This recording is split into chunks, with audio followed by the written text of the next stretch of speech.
Hello hello, मी मंजिरीची सासू बोलते. सासू होतात, सासू होतात. आता उगाच नात्यांची पुन्हा चाळ बांधून कशा करता सासू रस करताय हो? आणि पोरीने भोगलं तेवढं खूप झालं ना.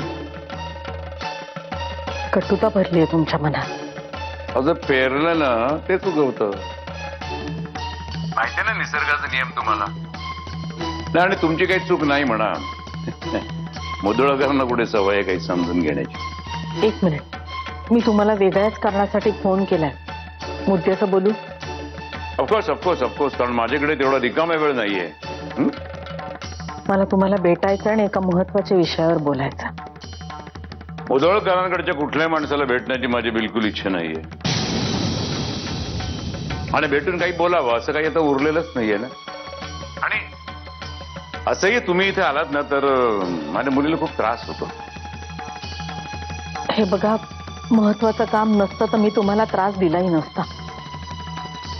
आणि आपापली घरं असताना बाहेर कुठे भेटणं मला प्रशस्त वाटत नाही. 15 मिनिटापेक्षा जास्त वेळ नाही लागणार मला, प्लीज. ठीक आहे, या. धन्यवाद.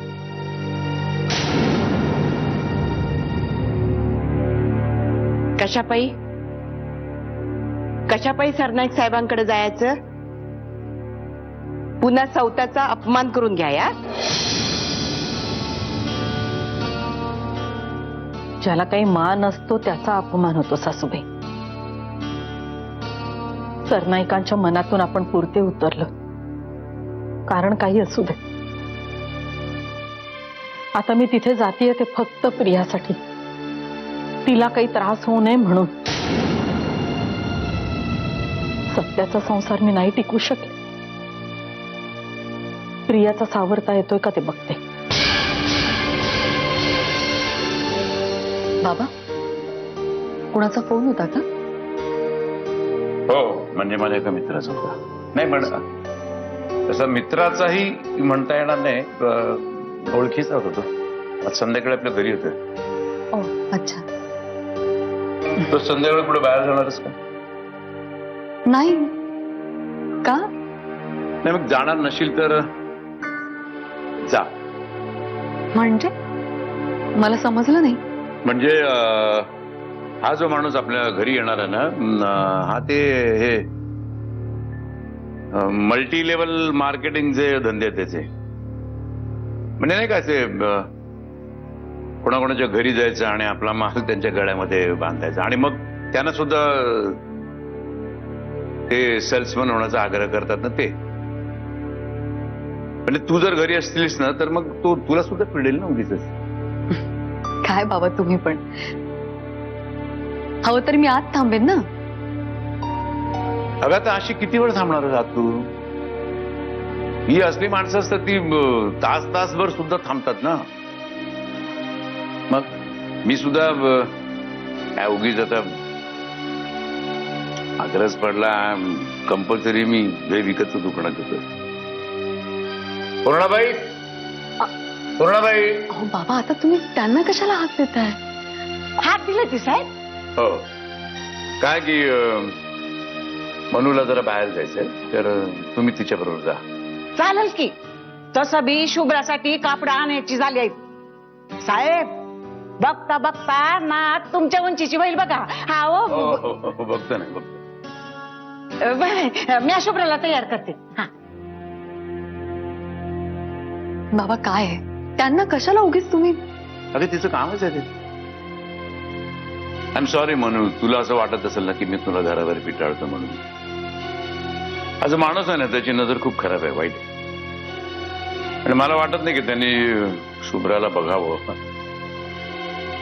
कदाचित शुभ्राला त्याची नजर सुद्धा लागली. बाबा प्लीज, या असल्या गोष्टींवर ना माझा अजिबात विश्वास नाही. तर माझं आहे. तू आई आहेस, मी आजोबा आहे.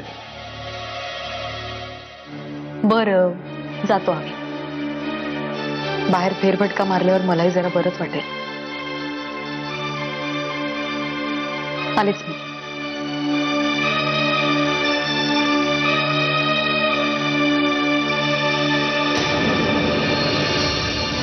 विल्मर आणि बॉट्स नावाची कंपनी आहे. त्यांचं हेड ऑफिस स्कॉटलंडमध्ये. स्कॉटलंड आणि इंग्लंड या 2 देशात त्यांचे 3 प्लॅन्ट्स आहेत. मला माहिती आहे कंपनी तशी छोटी आहे, पण ते ज्या स्पीडने एक्सपान्शन करू पाहत आहेत, पुढच्या 15 वर्षात दे विल बी बिग. त्यांना त्यांच्या कंपनीचा एक प्लॅन भारतात सुरू करायचा आहे. त्यासाठी त्यांची एक टीम आत्ताच रेकी करून गेली. त्यांनी कागलच्या जवळचा एक जमिनीचा पट्टा फायनल केला. आता ही जमीन आपण त्यांना एक्वायर करून द्यावी म्हणून त्यांचा इथला एक माणूस मला काल अप्रोच झाला होता. कागल जवळचा कुठला पट्टा म्हणतोस तू?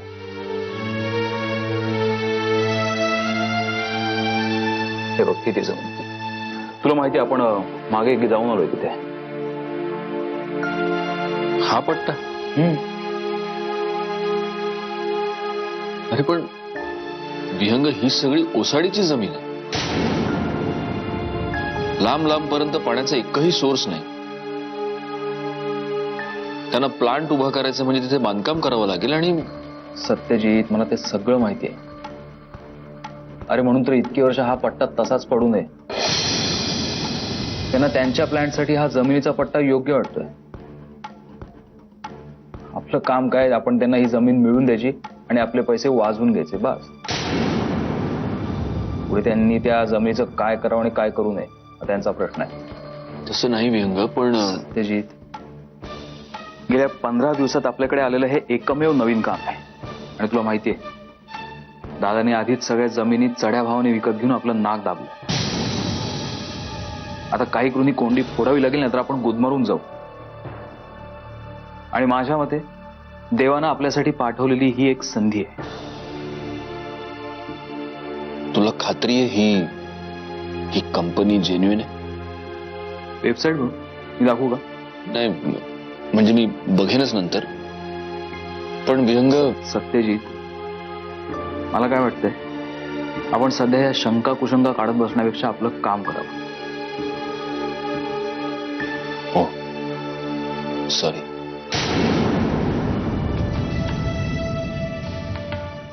मी हे विसरून गेलो होतो की सध्या आपला बिझनेस तू चालवतोस. सत्यजित, आता उगाच बायकांसारखे टोमणे मारू नकोस. मला एवढंच कळतं की आपण कुणाची फसवणूक करत नाहीये. त्या लोकांनी आपल्याला आपलं मत विचारलं नाही. त्यांना ही जमीन हवी आहे, आपण त्यांना ती जमीन मिळवून द्यायची. सिंपल, सोपा व्यवहार आहे. आता मीटिंग ठरवण्यासाठी माझी त्यांच्या माणसांबरोबर फोनाफोनी सुरू आहे. जशी मीटिंग ठरेल तसं तुला कळवतो. ठीक आहे. आणि सत्यजित, ट्रस्ट मी, आपला फायदाच होणार आहे.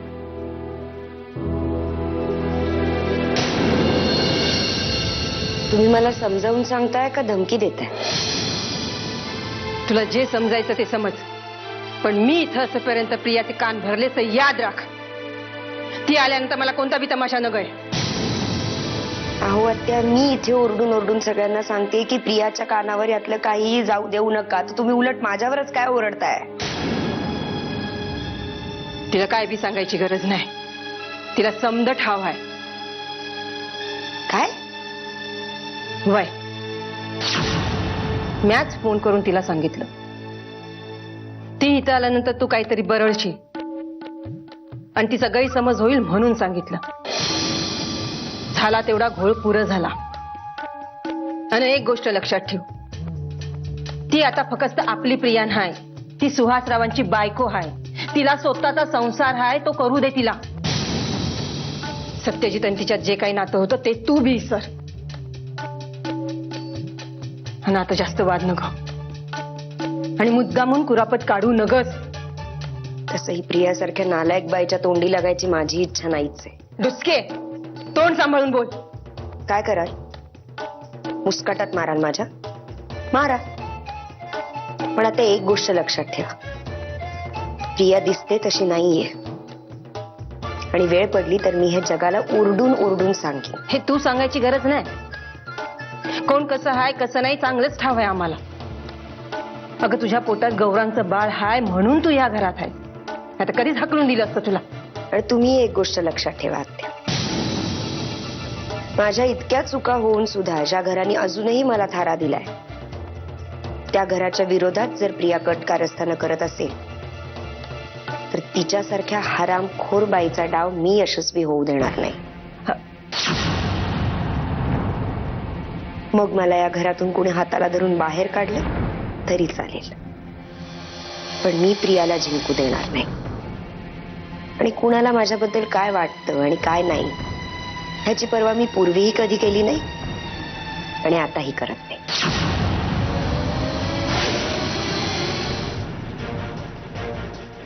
आता कुठलं नवीन डाव टाकायला येतात या? सणावाराची कारण झाली, आजारपणाची नाटकं झाली, आता काय? मंजिरी आपल्या आयुष्याचा भाग नाही ही गोष्ट ते काय ऍक्सेप्ट करत नाही ते मला कळतच नाही. दादा, ही गोष्ट तू सुद्धा एक्सेप्ट करू शकला नव्हतास. जेव्हा तू असं म्हणाला होतास की मंजिरी माझ्यासाठी मेली आहे, तेव्हा सुद्धा नाही. ते आताच काय बोलण्याची आवश्यकता नव्हती शिवराज. सॉरी दादा, पण मला म्हणायचं होतं की आणि मी काहीही बोलायला लागल्यानंतर त्यांचा वकील म्हणून त्यांची बाजू घेऊन बोलायलाच पाहिजे हे काही कंपल्सरी नाहीये. दादा, मी कोणाची वकिली करत नाही. माझं म्हणणं फक्त एवढंच आहे की तू एकदा त्यांच्या बाजूनी विचार कर ना. मला कुणाची बाजू कळत नाही, मला फक्त माझ्या मुलीची बाजू कळत. दादा, दिवसेंदिवस तुझ्याशी या विषयावर बोलणं कठीण होत चाललंय. अरे, तू कोणाचं ऐकूनच घेत नाही. दादा, पाण्याला बांध घातलं की पाणी आपली वाट वेगळ्या मार्गाने शोधतं. तू जितकी आडकाठी करशील ना तितकेच सत्यजितराव अग्रेसिव्ह होणार आहे. मी त्याला अजिबात भीक घालत नाहीये, कळलं ना? ज्या माणसाने पापा केलेत ना त्यांनी त्यांचे आपले सगळे माज आहेत ना आपल्या घरामध्येच ठेवावेत. कसं आहे, शेवटी शिवराज, शालिनी तर ही बाई आहे, त्यामुळे त्यांच्याशी एका मर्यादेतच बोलून मग त्यांच्याशी पटकून वागता येतं. फार बोलता येते त्यांना. आणि आपला हा वीक पॉइंट त्या मुधोळकरला चांगला माहिती आहे, म्हणून तो काय करतो, प्रत्येक वेळेला त्याच्या आईची आणि त्याच्या आजीची ढाल वापरतो. म्हणून मी सुद्धा काय केलं माहितीये का, मंजिरीला पाठवून दिलं शुभ्राबरोबर बाहेर. कुठल्याही प्रकारच्या इमोशनल ब्लॅकमेलला वावच ठेवायचं नाहीये मला. नमस्कार. या ना, या. मी काय आणू तुमच्यासाठी? चहा घेणार, कॉफी? शिवराज, शालिनी ताईनं आपल्याला भेटण्यासाठी फक्त 15 मिनिटं दिलेली आहेत. किंवा त्याचा विचार करून का मागवायचं असेल ते माग. नाही म्हणजे आपल्यामुळे त्यांचा वेळ उगीच वाया जायला नको ना.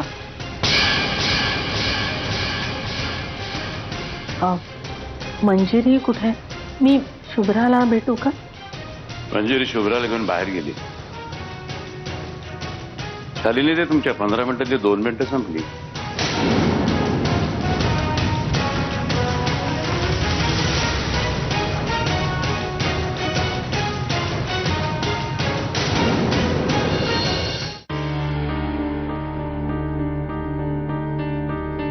दादा, चहा घ्याल ना? चालेल, मी आईच्या खोलीत असेल, तिथेच घेऊन या. मावशी नाहीये, त्या देवळात गेल्यात आणि थोडीशी खरेदी करायची होती. एकटीच गेले? हो. अहो, काल तिच्यासाठी डॉक्टर बोलवावा लागला होता ना घरी, आणि आज ती एकटीच बाहेर गेलेत. तुम्ही तरी कसं जाऊ दिलत मंजुषाताई?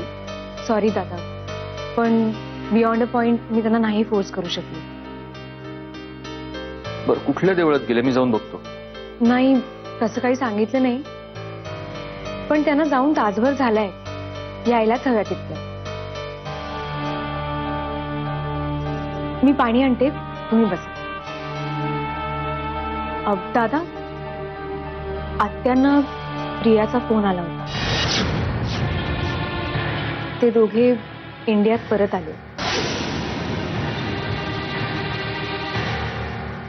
दिल्लीहून फोन केला होता का प्रियाने? नाही, पुण्याहून. ते पुण्यात येतात. किती दिवस राहणार आहेत माहित नाही, पण परत आले. मी आले.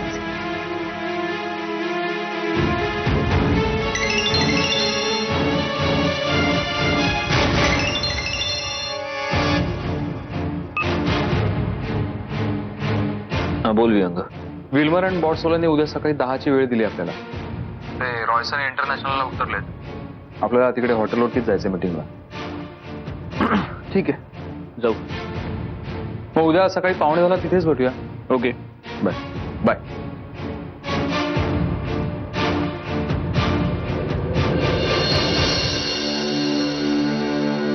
चहा होतोच. चहाचं राहू द्या, नको चहा. ऍक्च्युली मला जरा बाहेर जायचं आहे, महत्वाचं काम आहे. तुम्ही कुठे चाललाय? नाही म्हणजे मावशी आली तर काय सांगणार? तिला सांगा की महत्वाचं काम होतं म्हणून बाहेर गेलो, आणि प्लीज जेवणासाठी वाट बघू नका, मला खूप उशीर होईल जाते.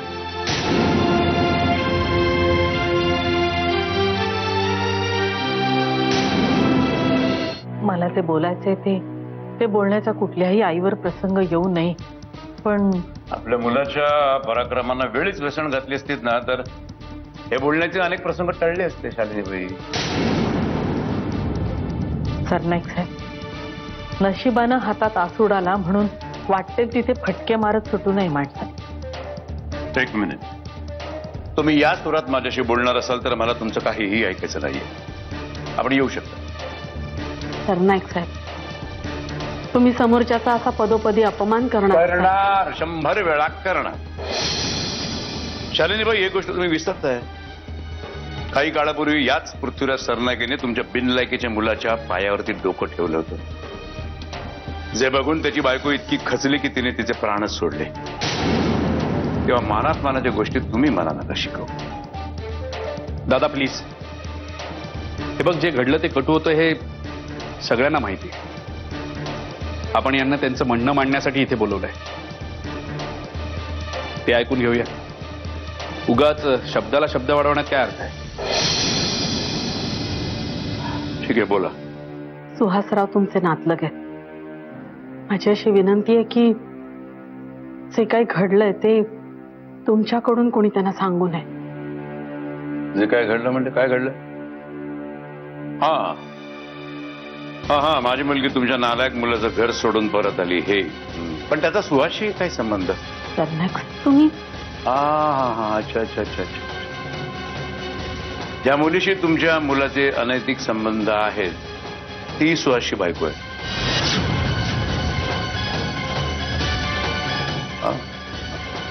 तेव्हा आपल्या पत्नीच्या लीला सुहासला कळून येत असं तुम्हाला वाटतं? कळलंच पाहिजे. मी हात जोडून विनंती करते तुम्हाला, प्रियाचा संसार उद्ध्वस्त करू नका प्लीज.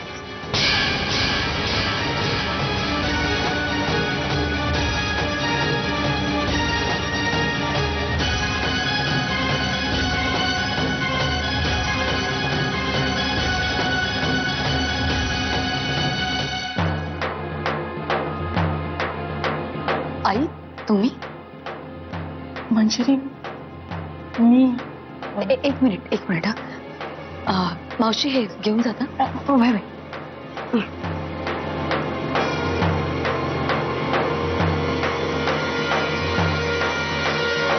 आई, तुम्ही इथे? शालिनीबाई आपल्याकडे एक मागणं घेऊन आलेत म्हणून. ज्या नालायक मुलीमुळे माझ्या मुलीचा संसार उद्ध्वस्त झाला,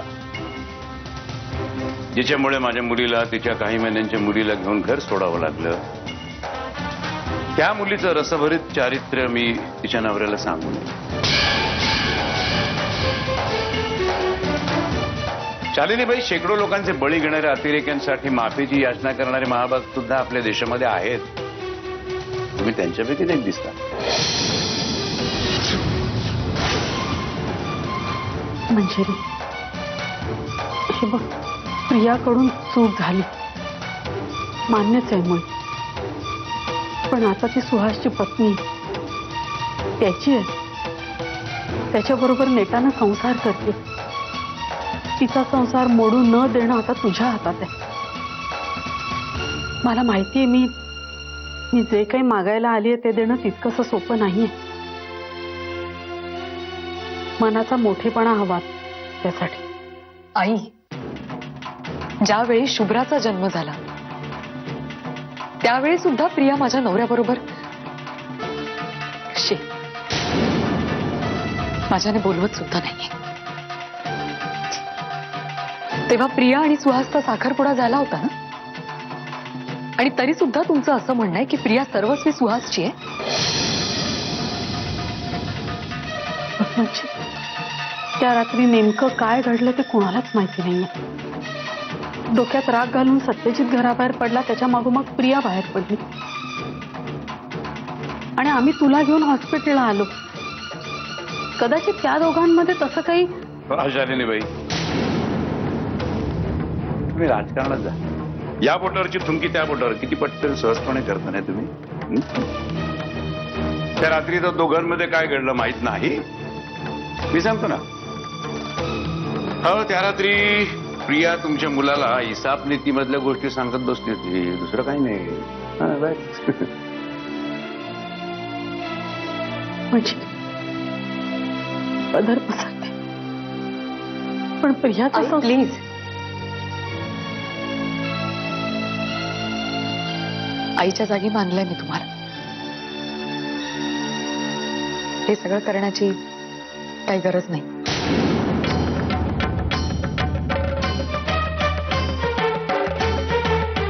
मी फक्त एवढंच सांगू शकते,